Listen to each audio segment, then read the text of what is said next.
एक समय की बात है। एक गांव में सफेद साड़ी वाली चुड़ैल का आतंक था।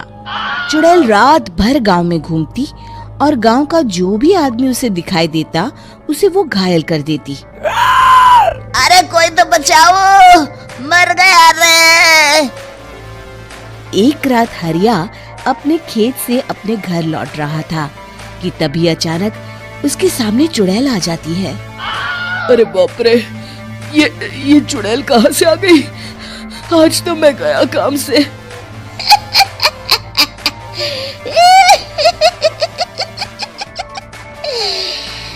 आज मुझे मेरा शिकार मिल गया।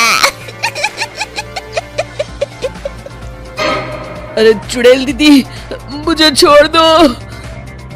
जैसे ही चुड़ैल हरिया की तरफ बढ़ती है, हरिया वहाँ से भाग जाता है और अपने घर के दरवाजे पे पहुँचता है। अरे भगवान, जल्दी से दरवाजा खोलो, मेरे पीछे चुड़ैल पड़ी है।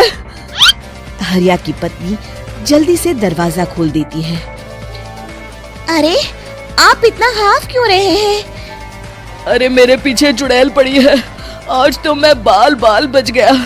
जल्दी से सभी दरवाजे और सभी खिड़कियों को बंद करके बत्ती बुझा दो।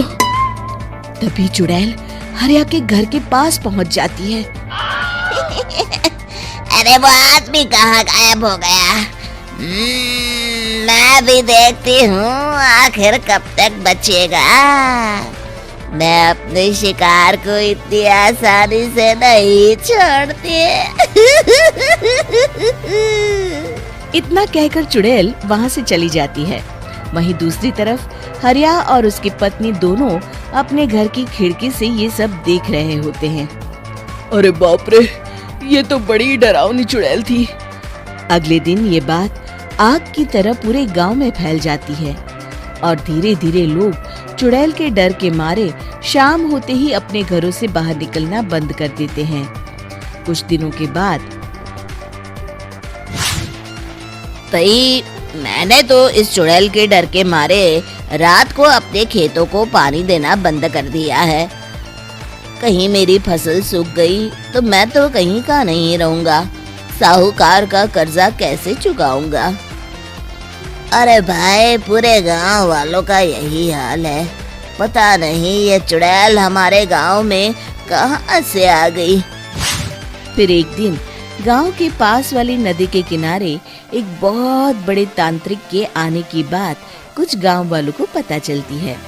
वो लोग जाके ये बात गांव के मुखिया को बताते हैं।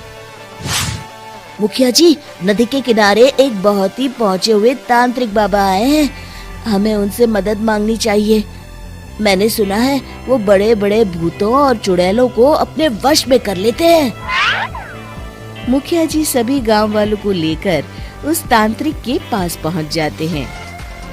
ओम फट स्वाहा, ओम फट स्वाहा। तभी तांत्रिक अपनी बंद आंखों को खोलकर कहता है, क्या बात है? तुम सब लोग यहाँ क्यों आए हो? मुखिया जी उस तांत्रिक को सारी बात बता देते हैं।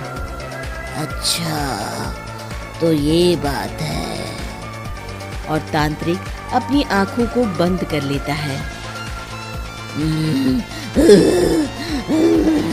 मैं देख रहा हूँ तुम्हारे पूर्वजों ने बहुत पाप किए थे, जिससे ये गांव अब श्रापित हो चुका है। उसी के फल स्वरूप तुम्हारे गांव में चुड़ैल आई है। ये चुड़ैल बहुत खतरनाक है, ये किसी को नहीं छोड़ेगी। हे भगवान, मर गए रे, अब क्या होगा? तभी गांव के मुखिया जी कहते हैं, बाबा, इस चुड़ैल से हम सबको बचा लीजिए। कोई तो उपाय होगा। इसका सिर्फ एक ही उपाय है। सभी गांव वालों को बारी बारी हर दिन अपनी आधी फसल उस पहाड़ी के ऊपर बनी काली गुफा में छोड़ के आनी होगी। तभी उस चुड़ैल की भूख मिटेगी और श्राप का प्रभाव खत्म हो जाएगा और तुम सब जिंदा बच जाओगे। सभी गांव वाले उस तांत्रिक की बात को मान लेते हैं और वहां से चले जाते हैं। फिर अगले दिन से रोज उस गांव के लोग बारी बारी से अपनी आधी फसल उस काली गुफा के पास जाकर रखाते। कुछ दिनों बाद हरिया की बारी आती है। बाप रे, आज तो मेरी बारी है उस काली गुफा में जाने की। क्या करूं? वो तो बड़ी खतरनाक चुड़ैल है। मेरे तो हाथ पैर कांप रहे हैं। फिर हरिया डरते डरते अनाज की बोरियां अपनी बैलगाड़ी में लाद देता है। तभी हरिया की पत्नी उससे कहती है, देखो जी, संभल के जाना और किसी भी हालत में शाम होने से पहले वापस आ जाना। उस चुड़ैल का कोई भरोसा नहीं है जी। हरिया बैलगाड़ी में बैठते हुए कहता है, भगवान, मैं क्या वापस आऊंगा? लगता है अब तो मेरी खबर ही आएगी। इतना कहकर हरिया वहां से चला जाता है।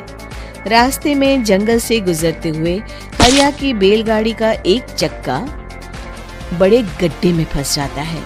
हे भगवान, अब ये क्या मुसीबत है? हरिया नीचे उतर के पूरी ताकत से अपनी बैलगाड़ी को गड्ढे से निकालने की कोशिश करता है। बहुत देर मेहनत करने के बाद हरिया की बैलगाड़ी उस गड्ढे से बाहर निकल जाती है। हे भगवान, अब तो शाम होने वाली है।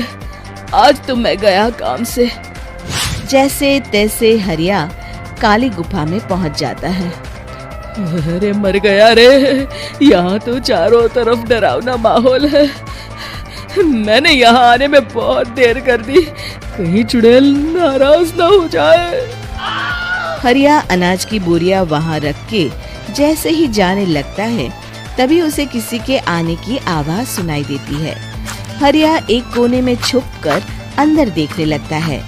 चुड़ैल वहां आती है और फिर अपने चेहरे से नकली चुड़ैल का मुखौटा निकाल देती है। हरिया ये देख के हक्का बक्का रह जाता है। तभी चुड़ैल कहती है, भैया यहाँ आना।